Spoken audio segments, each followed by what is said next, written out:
Hello everyone, welcome to our YouTube channel Cricon Edu Hub. आज हम पढ़ रहे हैं केमिकल रिएक्शन एंड इक्वेशन का पार्ट 3। इससे पहले वाले दो पार्ट्स में हमने ये पढ़ा था कि केमिकल रिएक्शन कहते किसे हैं और उसमें क्या क्या चीज़ें हो सकती हैं। सेकंड लेक्चर में हमने ये पढ़ा कि केमिकल रिएक्शन को किस किस तरह बैलेंस करते हैं और किस तरह लिखते हैं। आज के लेक्चर में हम ये पढ़ेंगे किसी भी केमिकल रिएक्शन को हम कैसे इंफॉर्मेटिव बना सकते हैं और टाइप्स ऑफ केमिकल रिएक्शंस। और उसके बाद हमने पिछले लेक्चर में आपको एक होमवर्क दे रखा था, वो करेंगे और मैं एक होमवर्क अपनी तरफ से दूंगा। तो चलिए हम शुरू करते हैं आज का लेक्चर। हमें किसी केमिकल रिएक्शन को इन्फॉर्मेटिव बनाना है। मतलब कि अगर हम किसी केमिकल रिएक्शन मान लेते हैं A+B और वो होने के बाद C+D हो, इस रिएक्शन में आपको देखने में क्या पता लग रहा है? कुछ नहीं पता लग रहा है। ये पता लग रहा है कि A+B रिएक्टेंट है और C+D एक प्रोडक्ट है।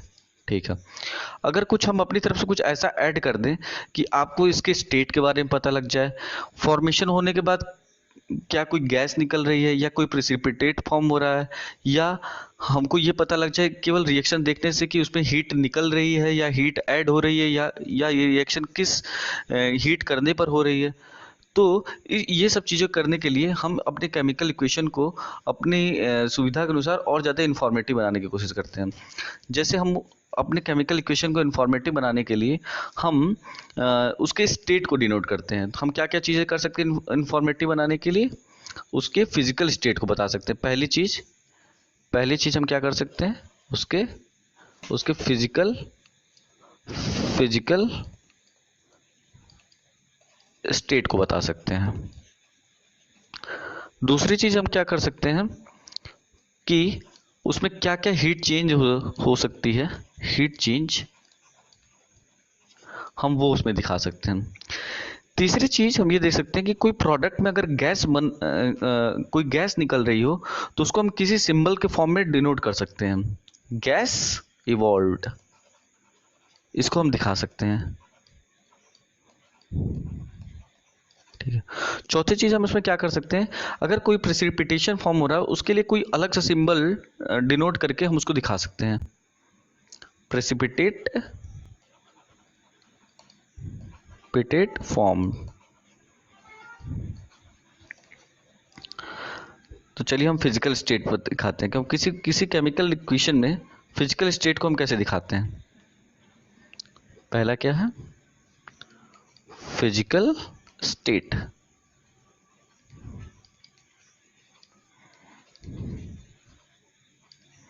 ठीक है।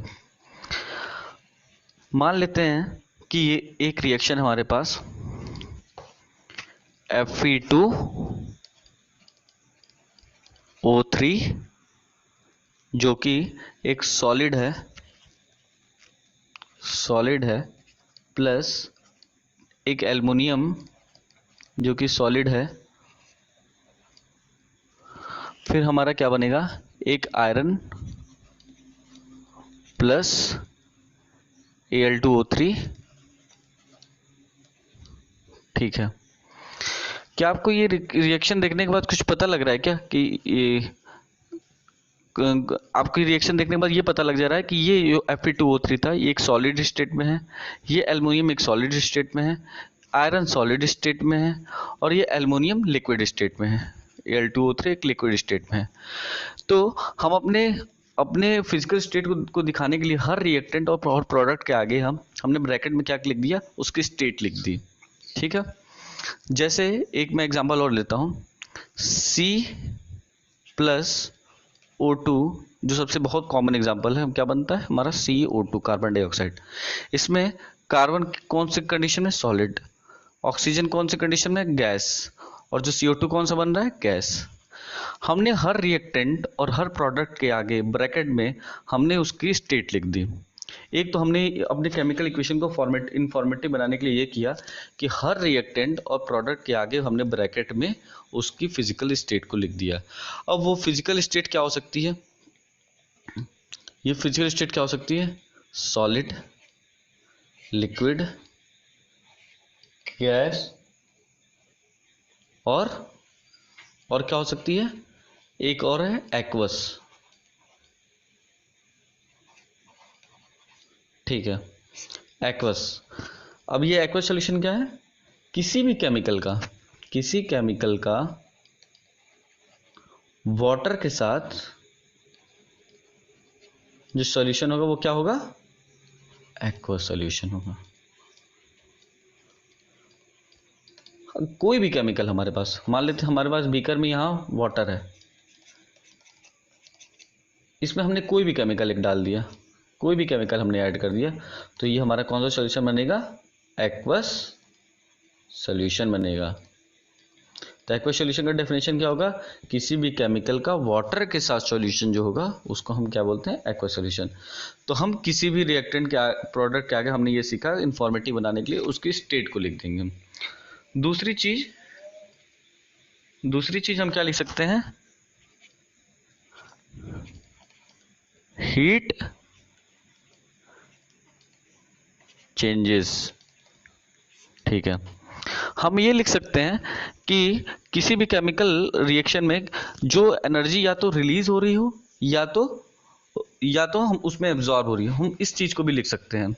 जैसे मान लेते हैं, एक कॉमन एग्जांपल लेते हैं, C+O2, ये किस में था, सॉलिड, ये किस में था, गैस, ये था किस में कन्वर्ट हो गया, CO2 का। तो हम CO2 गैस है, हम ये लिख सकते हैं कि इसमें एनर्जी निकल रही है। ठीक है, एक और हम एग्जांपल लेते हैं, N2+O2 = 2NO, इसमें एनर्जी क्या हो रही है, निकल रही, मतलब एब्जॉर्ब हो रही है। तो हम किसी भी रिएक्शन के आगे उसमें हम प्लस का सिंबल या माइनस का सिंबल लगा के एनर्जी इन या आउट हम लिख सकते हैं। दूसरा एक और इम्पॉर्टेंट चीज़ है, अगर कोई भी रिएक्शन अगर उसको हीट करना है तो हम उसको किस सिंबल से दिखा सकते हैं, इससे। जैसे हमारे पास एक एग्जांपल है, CaCO3, इसको जब हम हीट करते हैं तो क्या बनता है, CaO+CO2। तो ये सिंबल दिखाता है कि ये जो केमिकल था, रिएक्टेंट था, इसको जब हमने हीट किया तो जाके ये CaCO2, मतलब आपको एक छोटा सा ट्रायंगल देखने के बाद इतना पता लग गया कि इस CaCO3 को हीट करने पे हमें CaO और CO2 मिल रहा है। तीसरी चीज, हम अपने केमिकल इक्वेशन को और कैसे इंफॉर्मेटिव बना सकते हैं कि अगर उसमें कोई गैस इवॉल्व हो रही हो, अगर उसमें कोई गैस इवॉल्व हो रही हो तो हम उसको अपवर्ड एरो से दिखा सकते हैं। चौथी चीज, अगर उसमें कोई प्रेसिपिटेट फॉर्म हो रहा हो तो उसको हम किस से दिखा सकते हैं, डाउनवर्ड एरो से दिखा सकते हैं। अब ये प्रेसिपिटेट फॉर्म क्या होता है कि जब हम किसी भी रिएक्शन होने के बाद, अगर कोई दो केमिकल मिलाएं और रिएक्शन होने के बाद कोई एक सॉलिड पार्टिकल फॉर्म हो और वो उस सॉल्यूशन में वो घुल ना पाए, वो अलग से एक छोटे छोटे पार्टिकल के फॉर्म में नीचे बैठ जाए, उसको हम क्या बोलते हैं, प्रेसिपिटेट। इसका एक एग्जांपल देख लेते हैं हम, जैसे गैस इवॉल्व का।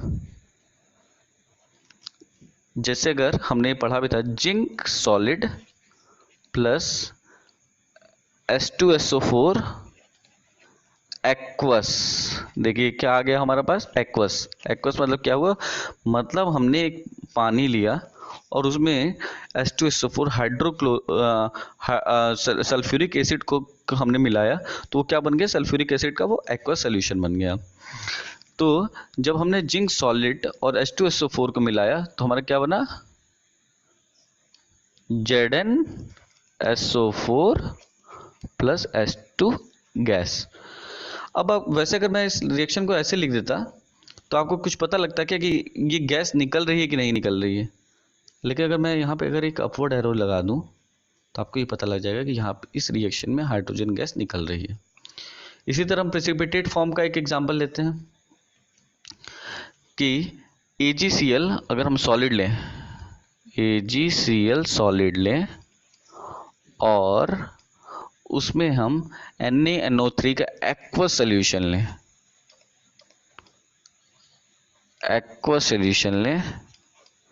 तो क्या बनेगा हमारा, एक तो हमारा बनेगा इसमें AgCl,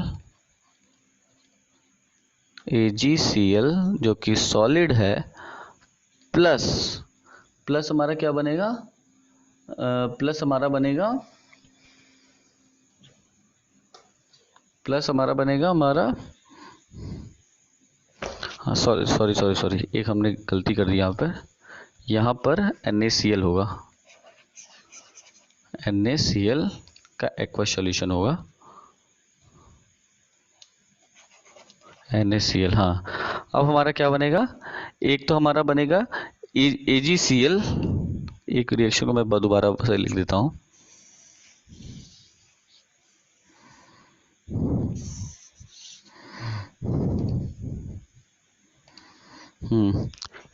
AgNO3 का हम एक्वस सॉल्यूशन जब लेंगे और NaCl सॉलिड के साथ जब मिलाएंगे तो क्या बनेगा, एक तो हमारा AgCl बनेगा जो कि सॉलिड फॉर्म में, AgCl जो कि सॉलिड फॉर्म में नीचे प्रेसिपिटेट हो जाएगा। दूसरा हमारे पास क्या बनेगा, एक मिलेगा NaNO3 का एक एक्वस सॉल्यूशन बनेगा। ठीक है,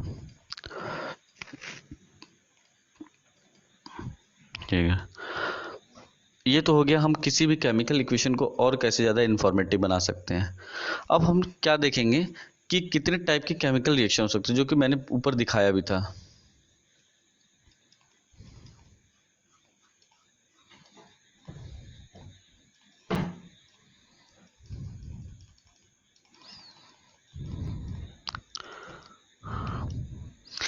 हमारे कितने तरह के केमिकल रिएक्शन होते हैं, एक केमिकल कॉम्बिनेशन जिसमें दो रिएक्टेंट ऐड होकर एक कॉमन प्रोडक्ट बना, मतलब कि अगर हम एक प्रोडक्ट लेते हैं, एक रिएक्टेंट लेते हैं हम ए और बी, तो वो क्या बना देंगे, AB।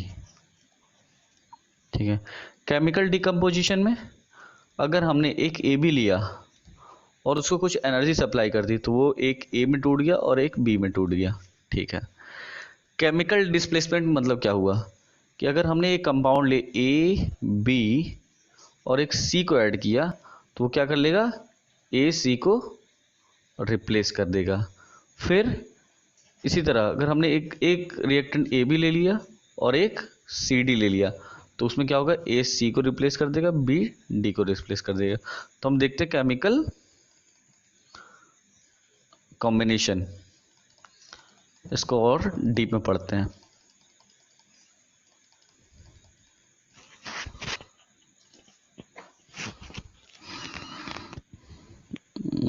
इसको हमने यहाँ तक पढ़ा था। हाँ, हम क्या पढ़ रहे हैं, केमिकल कॉम्बिनेशन।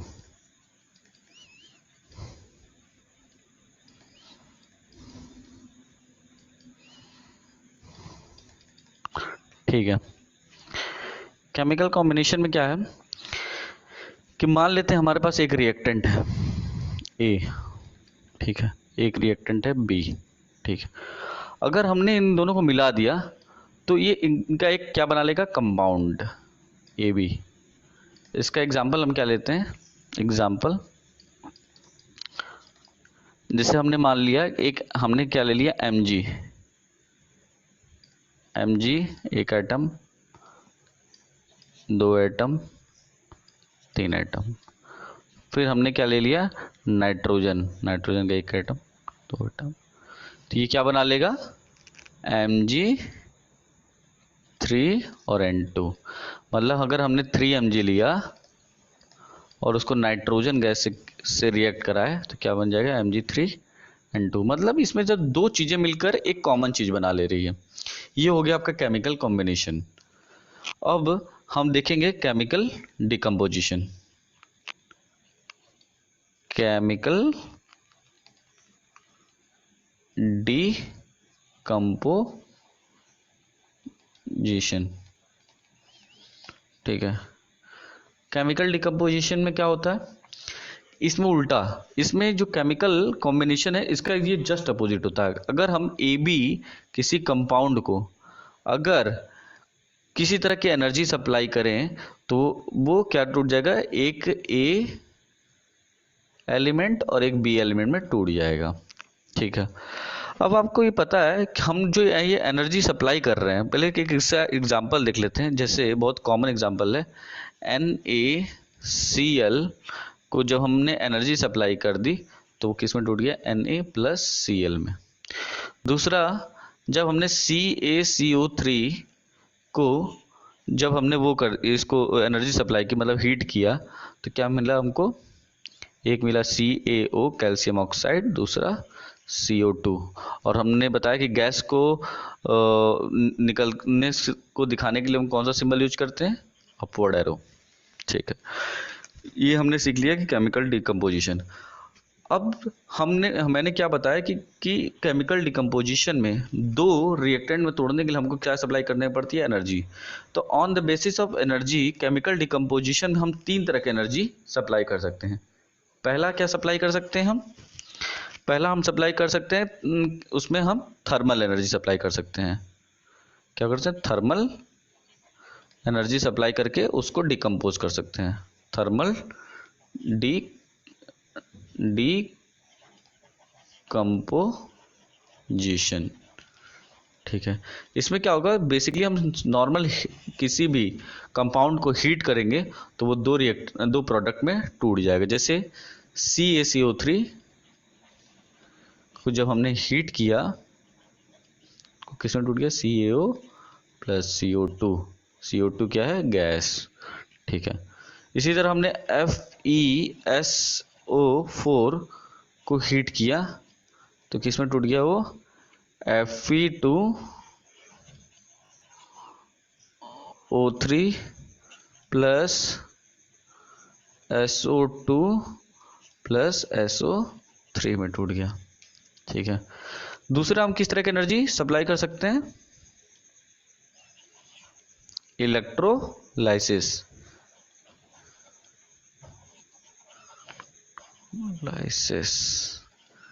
ठीक है, इसमें हम किस तरह की एनर्जी सप्लाई कर सकते हैं, जैसे इसका नाम ही है, इलेक्ट्रो से इलेक्ट्रिक और लाइसिस मतलब तोड़ना, मतलब हम इलेक्ट्रिक एनर्जी सप्लाई करके हम डिकम्पोज कर सकते हैं। मतलब इसका हम क्या लिख सकते हैं, it use electric energy for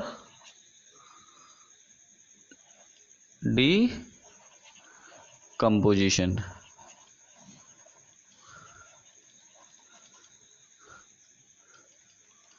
इसका एग्जाम्पल हम क्या ले सकते हैं, बहुत कॉमन एग्जाम्पल है जो सबको पता है, H2O को जब हम इलेक्ट्रिक एनर्जी सप्लाई करते हैं,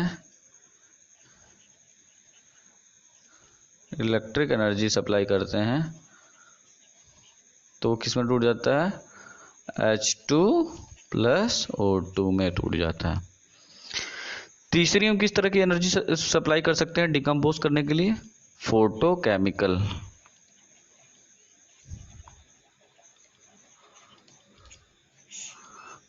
इसमें क्या हो सकता है, क्या हम कोई लाइट एनर्जी अगर हम किसी कंपाउंड को दें तो वो 2 एलिमेंट में टूट जाएगा। जैसे इसका एग्जांपल क्या ले सकते हैं हम, 2AgCl को जब हम लाइट एनर्जी देंगे,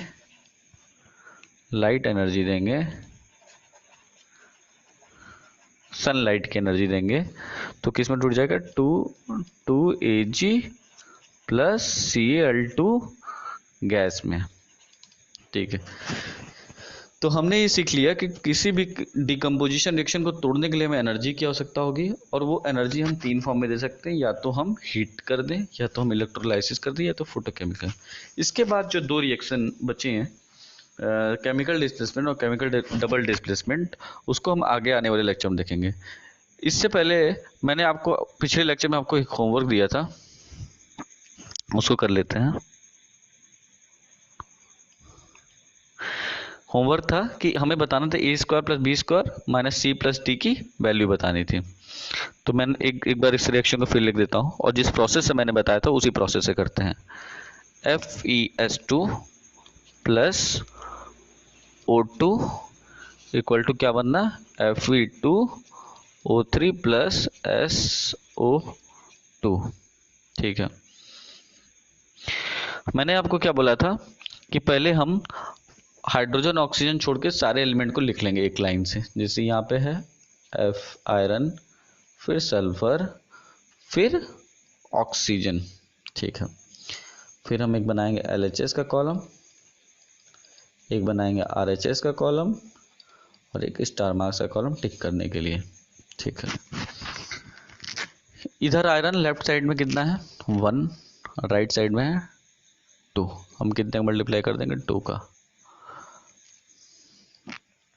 ठीक है, हमारा ये हो गया आयरन बैलेंस।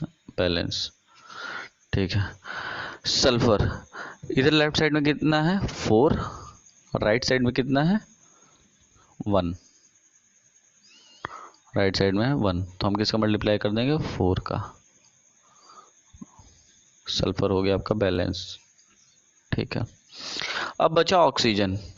लेफ्ट साइड में कितना ऑक्सीजन है 2, राइट साइड में है आपका 4 2 8 3 11। ठीक है, मतलब अब हमें भी इसको भी 11 करना पड़ेगा। अब चूंकि हम कुछ ऐसा नंबर नहीं मल्टीप्लाई कर सकते कि वो 11 हो जाए, तो हम एक कॉमन सेंस लगा सकते हैं कि यहाँ पे हम 11 कर दें और इसके डिवाइड बाय में 2 कर दें, और 2 आपका पहले से है तो 2 से 2 कैंसिल हो जाएगा। तो कुल मिला के हमारा जो रिएक्शन बना वो बना बैलेंस बना। इधर भी आपका क्या हो गया 11, मतलब लेफ्ट बैलेंस और राइट बैलेंस। ऊपर एक बार मैंने क्या बताया था कि हमेशा केमिकल रिएक्शन को कंप्लीट करने के बाद एक बार हम ऑटो चेक करेंगे, एक बार क्रॉस चेक करेंगे। तो आयरन इधर 2 है, उधर भी 2 है, सल्फर इधर 4 है, उधर भी 4 है, और ऑक्सीजन इधर भी 11 है, उधर भी 11 है। अब आपको ये एक अच्छे फॉर्म में कन्वर्ट करने के लिए क्या करेंगे, हम दोनों तरफ 2 का मल्टीप्लाई कर देंगे। तो क्या हो जाएगा, ये हो जाएगा 4, जब हम 2 से मल्टीप्लाई कर देंगे तो ये बचे हो जाएगा 4। ठीक है, ये आपका 2 कैंसिल हो जाएगा, यहाँ होगा 2 और यहाँ होगा 8। ठीक है, तो मतलब A की वैल्यू हो गई 4, B की वैल्यू हो गई 11, C की वैल्यू हो गई आपकी 2, और D की वैल्यू हो गई 8। मैंने आपसे क्या पूछा था, A² + B² मतलब 121, और 16 कितना हो गया 6 1 7 2 1 3 137, और माइनस C + D मतलब C + D को जोड़ेंगे कितना होगा 8 2 10, तो 10 घटा देंगे इसमें से तो कितना हुआ 127 इसका आंसर है। ठीक है, एक क्वेश्चन मैं और आप लोगों को होमवर्क ले देता हूँ, उसको आप नोट करिए और कमेंट बॉक्स में आंसर बताइए। Na3PO4 प्लस CaCl2 क्या आ गया Ca3PO4 का होल ट्वाइस प्लस NaCl। इसको मैं थोड़ा सा इंटरेस्टिंग बना देता हूँ, A B C और D। मैं आपसे पूछ रहा हूँ इसकी value A + B + C + D की वैल्यू क्या होगी, क्वेश्चन मार्क। आप कमेंट बॉक्स में बता सकते हैं। तो आने वाले लेक्चर में हम क्या पढ़ेंगे, जो 2 और केमिकल रिएक्शन बचे हैं प्लस ऑक्सीडेशन रिडक्शन काफ़ी अच्छे लेवल में पढ़ेंगे, और कोशिश करेंगे हम आगे आने वाले लेक्चर में पूरे इस टॉपिक को इस चैप्टर को ख़त्म कर दें। फिर हम लाइव क्लास लेकर जूम पे जितने भी इसके क्वेश्चन उठेंगे उसको सॉल्व करेंगे। आप हमसे अब व्हाट्सएप पे या आप हमारे इस साइट पे जाकर और इन्फॉर्मेशन ले सकते हैं। साइट का नाम है ejuhub.crycon.in। Thank you.